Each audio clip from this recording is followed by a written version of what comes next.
a continuar con nuestro estudio. Hay momentos en que a nosotros nos cuesta un poco expresar nuestros sentimientos, y es porque hay sentimientos encontrados, ¿verdad? Hoy estamos alegres porque hermano Alejandro ya lo tenemos de nuevo con nosotros y damos gracias a Dios por su recuperación. Pero también tenemos aquí a hermano Raulito Menard, que el día viernes a las 4:42 de la mañana unos ángeles del cielo vinieron a traer el espíritu de su hermano, el hermano Edgar. El hermano Edgar es un hermano en la carne, el hermano Raulito, y es una familia muy unida, y sabemos que como a todos nos duele perder un ser querido, pero realmente no está perdido, sino que finalmente Dios tuvo misericordia de él y le permitió rendirse a Cristo y entregarle su vida días antes de que se fuera de esta tierra. Y eso nos conforta y nos da alegría espiritual de saber que hermano Edgar ahorita ya goza de las promesas del Señor. Así es que damos gracias a Dios también por eso, y pedimos al Señor que fortalezca a hermano Raulito y a toda su familia por ese acontecimiento que, como digo, son sentimientos encontrados, ¿verdad? Pero Dios se encargará de llenar ese vacío que hermano Edgar ha dejado en el corazón del hermano Raulito, ¿verdad? Que Dios lo bendiga, hermano Raulito. Ayer se enterró al hermano Edgar y el hermano Raulito aquí está presente con su esposa. Damos gracias a Dios porque vemos el cariño que él tiene, no solo a la congregación, sino que al Señor, y estar aquí presente cuando era motivo suficiente para que se hubiera quedado en su casa. Pero Dios bendiga a la familia Menard. Estamos en el capítulo número 5, ¿verdad? Tengo una buena supervisora acá. Te ganaste con tu premio. Capítulo 5, ¿y qué versículo? Capítulo 5, versículo 5 o 6. 6. 6. ¿Ah? 5. Bueno, según yo era el 6.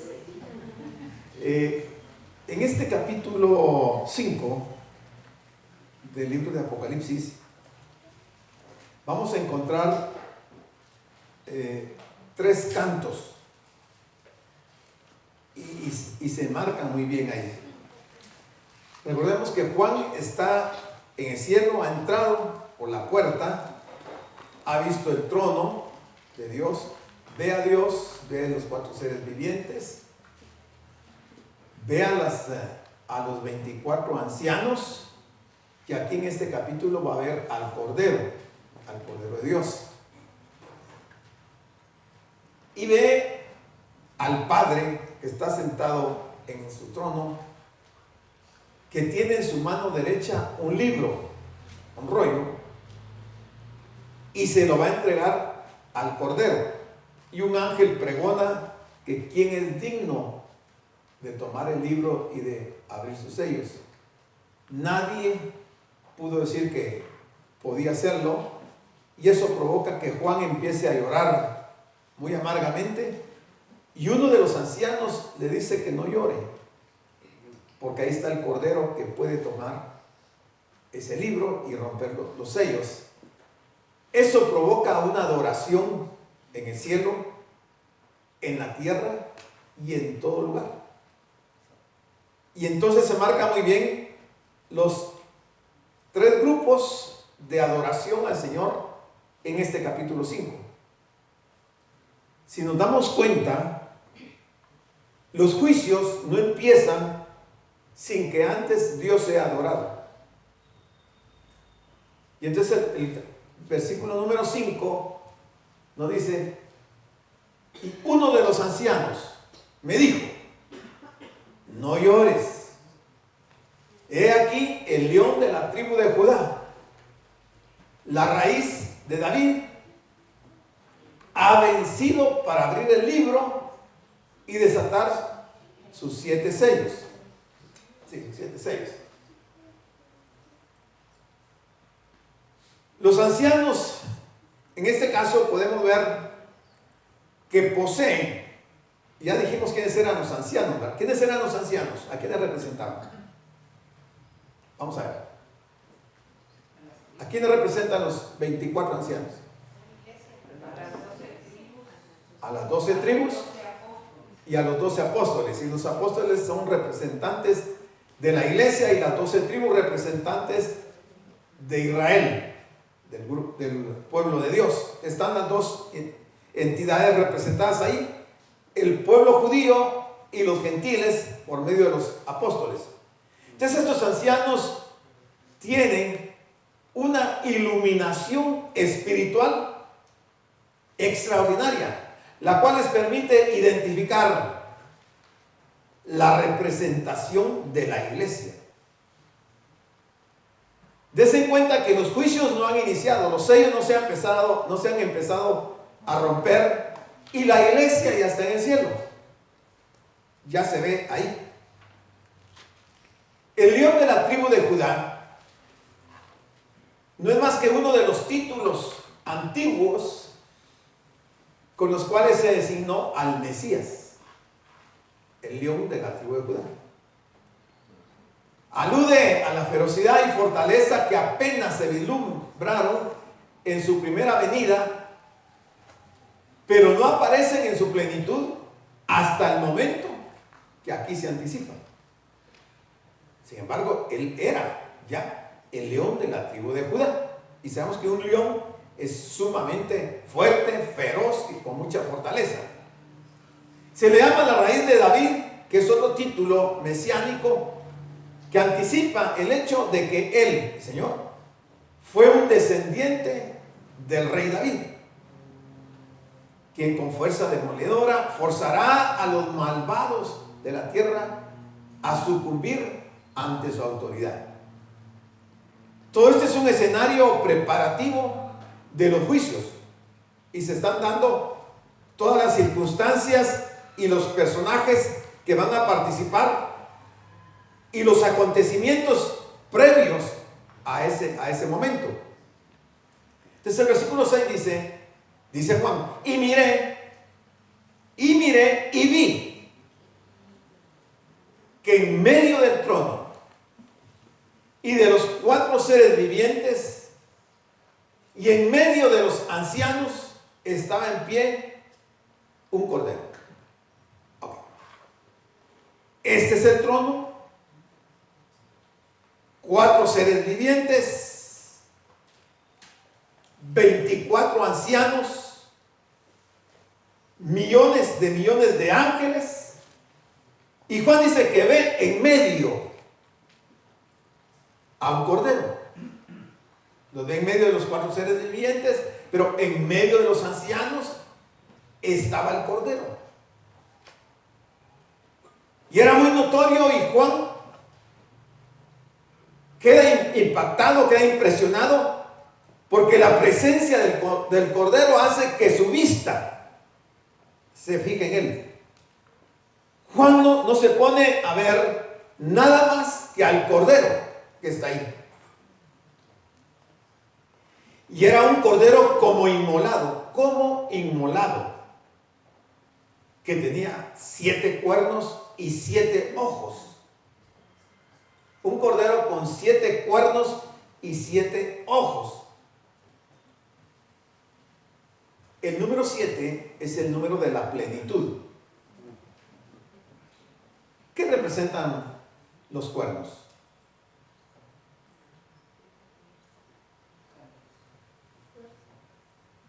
Hermanos, ¿qué representan los cuernos? ¿No? El poder. Los cuernos representan poder. Quiere decir que si tiene 7 cuernos y el 7 es plenitud, en el cordero está la plenitud del poder. La plenitud del poder. Pero también tiene 7 espíritus. Y ya vimos los 7 espíritus. Son los 7 espíritus de Dios. ¿En dónde la Biblia describe los 7 espíritus de Dios? A ver, Jessie, tú que eres tan curiosa y estudiosa de la palabra, ¿en dónde aparecen los 7 espíritus de Dios?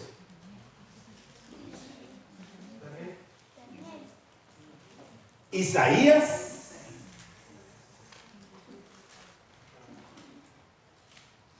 11, miremos, versículos del 1 al 3. Isaías 11, versículos del 1 al 3. ¿Qué dice?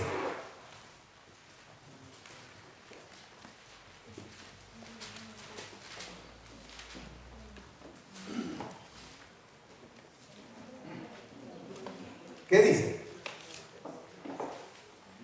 Hoy me están fallando los niños que ágiles que eran para... Saldrá una vara del tronco de Isaí, ¿Sí? y un vástago pequeñará sus raíces, Sí. y reposará sobre él el espíritu de Jehová, ¿Qué espíritu de Jehová? espíritu de sabiduría, Espíritu de sabiduría, de inteligencia, espíritu de consejo de poder, espíritu de conocimiento, de conocimiento y de temor de Jehová. y de temor de Jehová. 7. El cordero inmolado que está viendo Juan en medio del trono, en medio de los seres vivientes, ese cordero como inmolado, aquí lo describe Juan como el cordero con la plenitud del poder de Dios y con la plenitud del Espíritu de Dios. Es un personaje muy importante, muy importante. Y Juan lo está viendo asombrado por su apariencia, porque parecía que estaba inmolado, pero no está acostado, no está destruido, está de pie. Que esté de pie quiere decir que ha resucitado, que está vivo, no está muerto, pero está en el cielo. Cordero dice, tan pronto Juan escucha acerca de un león. Oiga, cuando Juan escucha acerca de un león, levanta la mirada, pero ve un cordero. Él oye del león, pero ve un cordero. Dios quería que los judíos llevaran al cordero pascual a sus hogares durante 4 días, para tenerlo como una mascota previo a ser sacrificado. Era una tradición entre los judíos. Cuando habla de como inmolado, las marcas de su inmolación todavía son visibles, pero se mantiene erguido y con vida, porque ha resucitado. 7 cuernos. En la Biblia los cuernos son símbolos de poder y representan el poder completo, perfecto y absoluto. Los 7 ojos, ya dijimos, son los 7 espíritus de Dios. Pero vean esto. Ahora la atención pasa del que está sentado en el trono a fijarse en el cordero, a centrarse en el cordero que está en el centro del trono. El cordero es aquel al que adoran los 4 seres vivientes, ¿se recuerdan? Ahí están los 4 seres vivientes y su función es adorar al cordero. 3 veces seguidas, los grupos celestiales expresan con júbilo alabanzas al cordero. Hermanos, esto es una realidad, esto no es una historia que no tiene ningún sentido y que Juan se la inventó. Esto es una realidad que va a ocurrir en este momento cuando se dé el levantamiento de la iglesia. Esos 3 grupos de adoración y alabanza a Dios, aquí Juan los va a describir. Pero el primero de los, dice, el primero, los 4 seres vivientes, el primer grupo de adoración, los 4 seres vivientes con los 24 ancianos cantan un nuevo canto. Nadie más. Solo los 4 seres y los 24 ancianos. Ellos cantan un cántico nuevo. Y vamos a ver por qué. El segundo grupo dice: innumerables ángeles cantan con voz poderosa para glorificar al Cordero, y van a expresar algunos atributos del Cordero que solamente ellos lo hacen. Y el tercer grupo son todas, absolutamente todas las criaturas que Dios ha hecho y que tributan alabanza, honor, gloria y poder al que está sentado en el trono y al Cordero. Al que está sentado en el trono y al Cordero. La conclusión de esta adoración es un rotundo amén por parte de los cuatro seres vivientes y una adoración total, absoluta de parte de los ancianos. Usted y yo vamos a estar ahí. Es bueno que usted se recuerde de cuál es el protocolo, si así le podemos llamar, o la agenda de actividades a desarrollar cuando lleguemos allá. Tenemos que saber qué tenemos que hacer, porque la Biblia nos está diciendo lo que tenemos que hacer. Al cielo no vamos a ir a perder el tiempo en otras cosas. Tenemos que ir a hacer esto que está siendo revelado aquí por Dios a Juan. Como inmolado, dice aquí. Eso indica la muerte sustitutiva, redentora y vicaria de Cristo. La muerte sustitutiva, redentora y vicaria de Cristo. ¿Qué es vicario?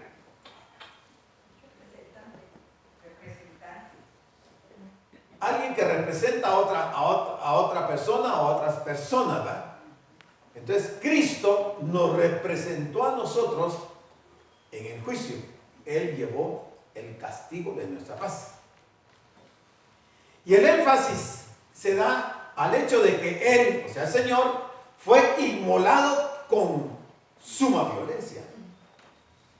Todos conocemos y hemos visto aquí el video, que es una imaginación del hombre de cómo fue que Cristo fue inmolado, pero vemos la brutalidad del hombre destruyendo, matando al Cordero de Dios. Pero ahí Juan lo está viendo de pie. Ya no está muerto, ya no está en la tumba, está de pie en el cielo. Que es esto que decíamos, que esto nos habla de su resurrección. Pero el símbolo del Cordero también presenta a Jesús como líder y como rey,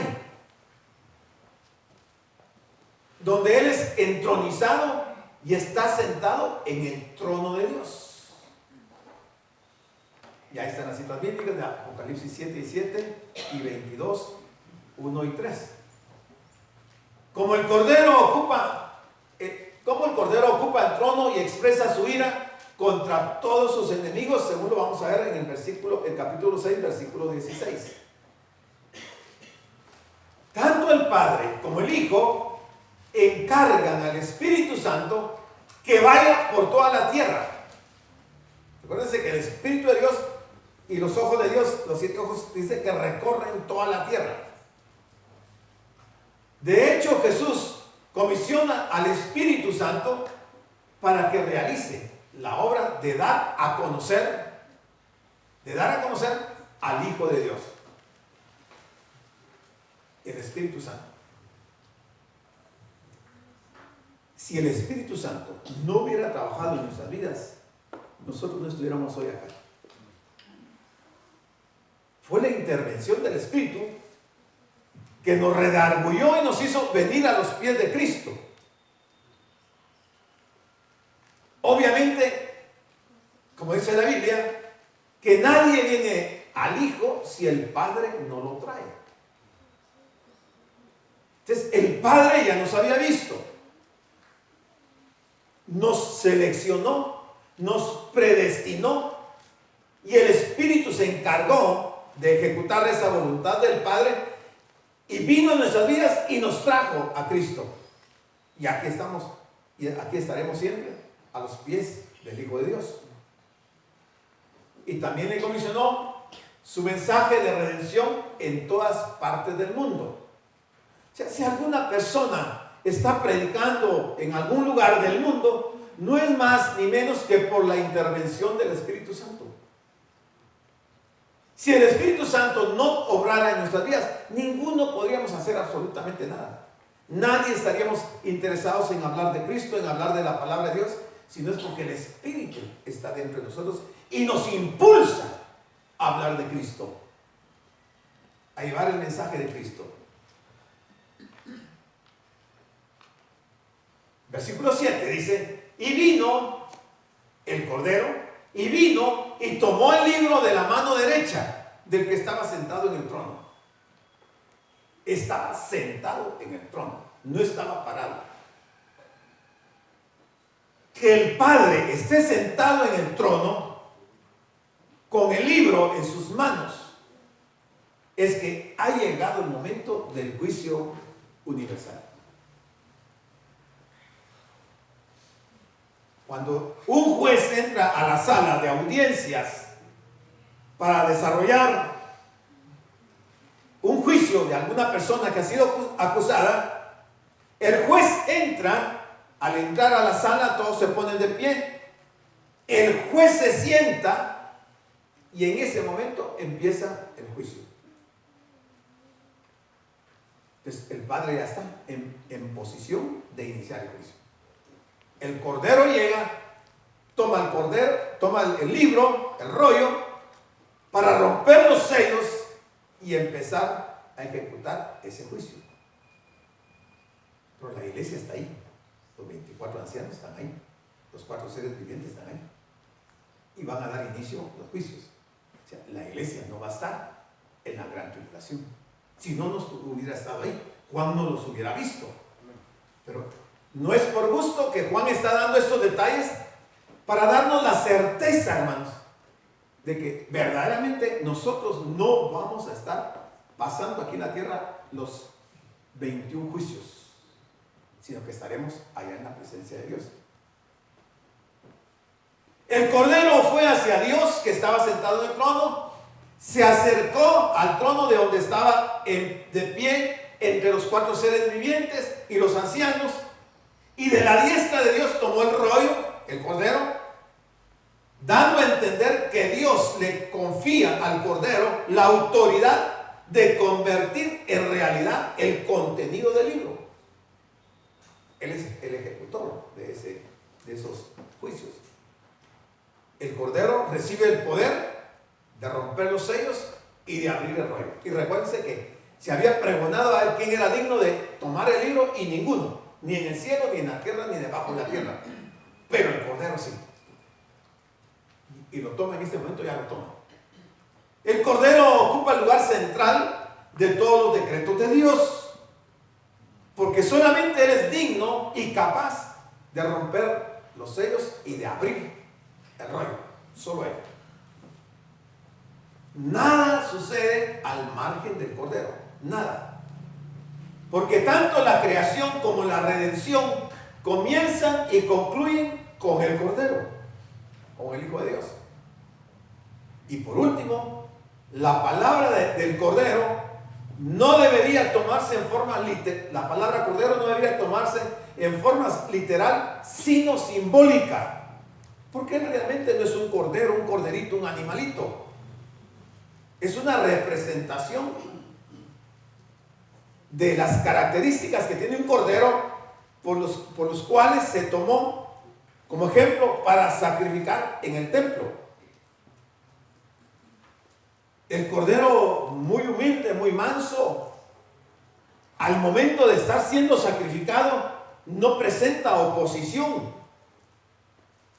no da berridos, no patalea, no hace nada por escapar del sacrificio. Se queda quietecito, y cuando llegaba el sacerdote y le cortaba la cabeza, le degollaba por su cuello, y salía la sangre, la única expresión que tenía el Cordero de ese dolor eran unas lágrimas que le salen al Cordero al momento del sacrificio. Por eso es que es un simbolismo. porque Jesús voluntariamente fue al sacrificio. Y cuando estuvo siendo torturado, estuvo siendo lastimado, no reclamó derecho alguno. Él sufrió en su humanidad, sufrió los peores dolores y castigos que el hombre podía proporcionarle. Al contrario, estando en la cruz, ya crucificado, lo que dijo fue: Padre, perdónalos, porque no saben lo que hacen. La gente se burlaba de él. Confió en Dios, que lo libre Dios. Si eres el Hijo de Dios, desciende de la cruz. Lo injuriaron y él se quedó callado. Y por eso el profeta Isaías dice que como cordero fue llevado al matadero y no abrió su boca. Ahora, ¿qué pasa cuando el cordero toma el libro, el rollo? Entonces, cuando dice en el versículo 8, y cuando hubo tomado el libro, cuando él tomó el libro, automáticamente los 4 seres vivientes y los 24 ancianos se postraron delante del cordero. Automáticamente. Nadie les dio instrucciones, nadie les dijo que se postraran. Solo vieron que el cordero tomó en sus manos el libro y se postraron los 4 seres y los 24 ancianos.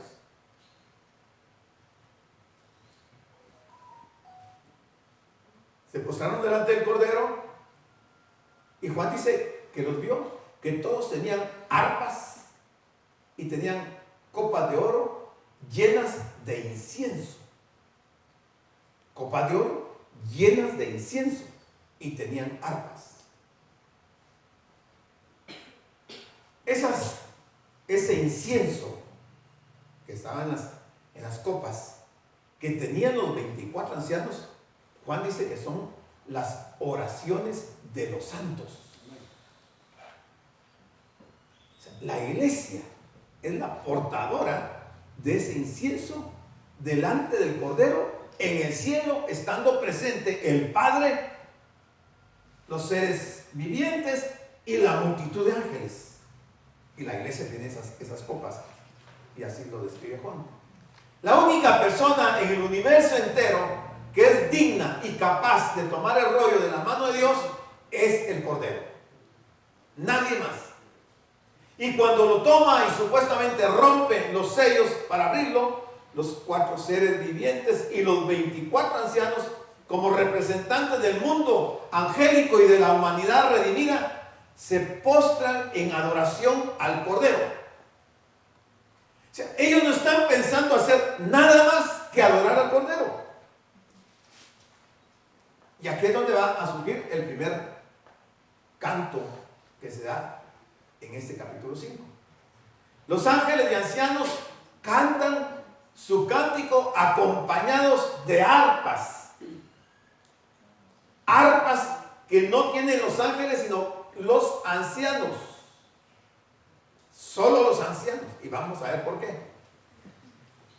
Dice que la gramática griega favorece que sean los ancianos y no los 4 seres vivientes quienes tengan arpas y copas de oro con incienso. No los ángeles, no los seres, los 4 seres. Y uno creería que ellos también podrían tenerlo y que deben de participar. Pero vamos a ver las razones por qué. Dice, además en el culto de adoración, las arpas las tocaban no los ángeles, sino los levitas, según Primera Crónicas. Y son los ancianos y no los ángeles quienes cumplen los deberes sacerdotales. Es un privilegio para la iglesia, no para los ángeles, cumplir las funciones sacerdotales. O sea, ministrar a Dios es un privilegio para la iglesia. ¿Qué son las oraciones de los santos? Bueno, Juan da una interpretación de las copas de incienso recurriendo para ello al Antiguo Testamento. Y David dice, cuando ora a Dios, que suba a tu presencia mi plegaria como una ofrenda de incienso. Salmo 141:2. También está en Apocalipsis 8:3. Ahora, uno se puede preguntar, entonces, ¿estas oraciones son de los santos en el cielo o en la tierra? Porque se vale cuestionarse uno y preguntarse, ¿quiénes son los que están orando? ¿Los que están en el cielo o los que están en la tierra? Los que están en la tierra. En la tierra. Ok. Los santos, o sea, los santificados, bajo el altar, están clamando a Dios. ¿Se recuerdan? En capítulo 7 lo vamos a ver. Los que han sido degollados, sus almas están en el altar, allá en el cielo, y están clamando. Y están pidiéndole a Dios que juzgue a aquellos que han sido muy hostiles con ellos, y le piden a Dios que tome venganza por cuenta de ellos, porque fueron inmolados por causa del Señor. Eso está en el capítulo 6, versículo 10. También, aquí tenemos un grupo de personas que están orando y que han muerto. Están en el cielo. Pero también debemos incluir las peticiones y alabanzas de acción de gracias de parte de los santos en la tierra. Es dos grupos que están elevando sus oraciones, su incienso a la presencia de Dios. En el Antiguo Testamento, santos son los que acompañan a Dios, pero en el Nuevo Testamento son quienes han sido santificados por medio de Jesucristo.